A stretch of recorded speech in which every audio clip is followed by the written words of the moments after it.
The story is about a couple who didn't expect they were destined to be married by their parents. And this story entitled The Fixed Marriage.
Uy boys, nandyan na naman yung babae.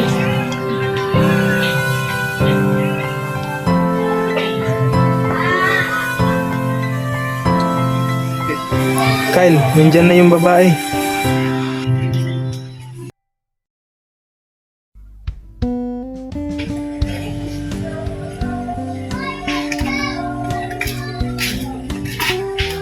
Pwede ba ganun ako kilala? Oo naman. Ang Ang pangalan ko pala ay Mia. Kyle. Narap ko yung ano.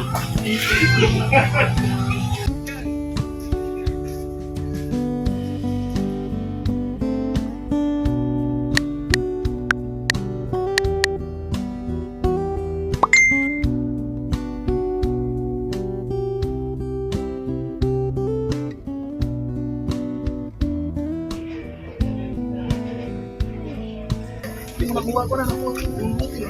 First time na ako ngayon.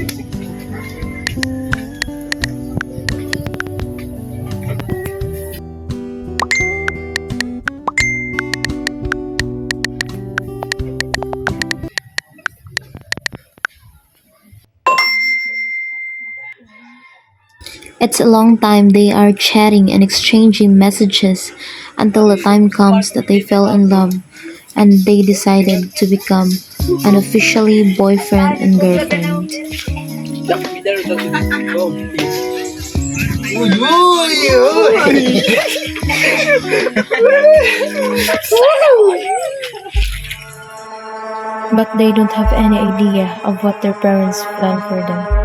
Mia's and Kyle's father are best friends since college. One time they made a plan and decided to do a fixed marriage for their daughter and son. They never thought that they are the fixed marriage couple. Mahal, pupunta pala dito yung kumpare ko para pag-usapan yung fixed marriage ng anak natin. Oo nga, para maayos na. Ano yung kumpare ko? Pasok kami na!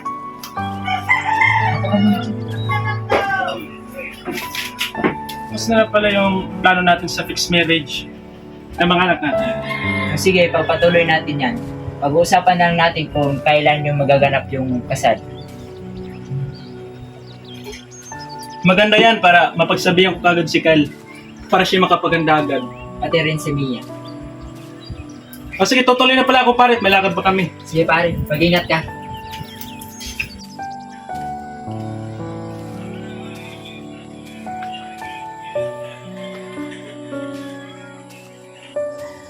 Dito na ko lang niya. Anak, nandito ka na pala. Ay, Upo ka muna, meron kami importante sasabihin sa'yo. Pag-usapan namin ang kumpare ko na ikakasal ka sa kanyang anak. bakit ganun? Hindi pa ako handa. Meron na akong ibang minamahal. Hindi maaari, anak, kasi napagkasunduan na namin ng tatay mo.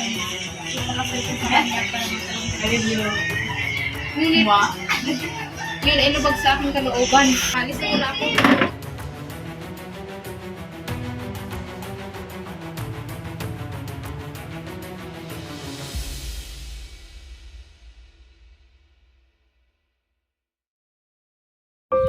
Tawagan ko muna si Kyle.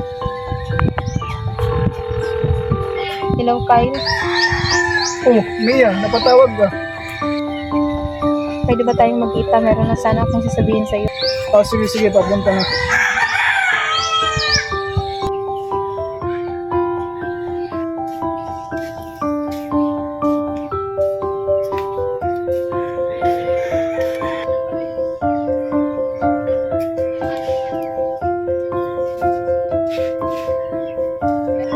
Meron tayong magiging problema kasi ibang lalaki baka magkakahiwalay na tayo. Ha? Hindi ako papayag. But decision na yun ng parents ko. Wala na akong magagawa din. Ganon-ganon na lang ba? Di mo ako maglalaban? Kyle!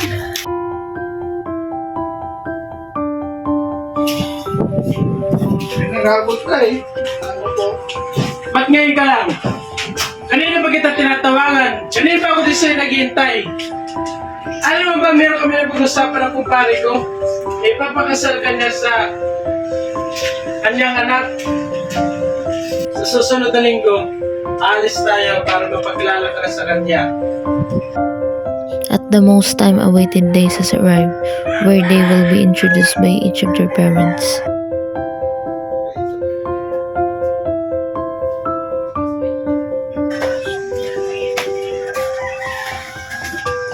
Pare, nandito na pala kayo. Pasok na. O na pare, nandito pala yung anak ko. Ipapakilala sa anak.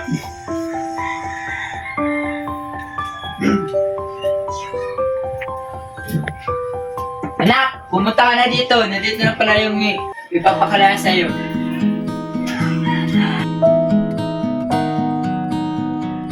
Anak, ito pala yun.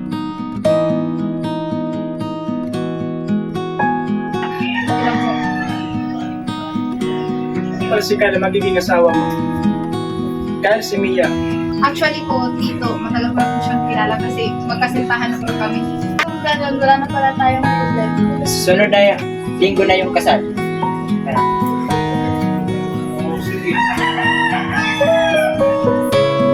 Congrats sa inyong dalawa. After a few days, Mia's friend Eduardo know that she is marrying with Kyle. They plan to go on their wedding to witness.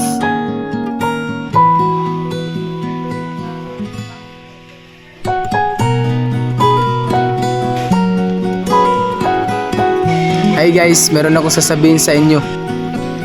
Nabalitaan ko na ikakasal na pala si Mia. Sayang naman, gusto ko naman sa kanya. Hinaan mo lang yun, hinaan mo lang yun. Ha? Guys, pumunta na lang tayo sa kasal nila.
Wala pala akong chinilas.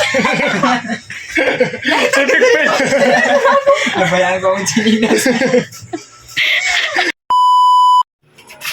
Pin?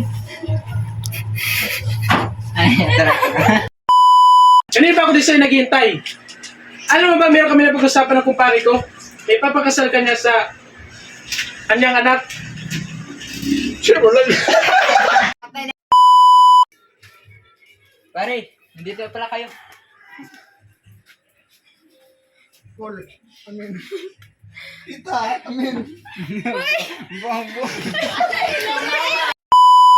Para si Kyle, magiging asawa mo.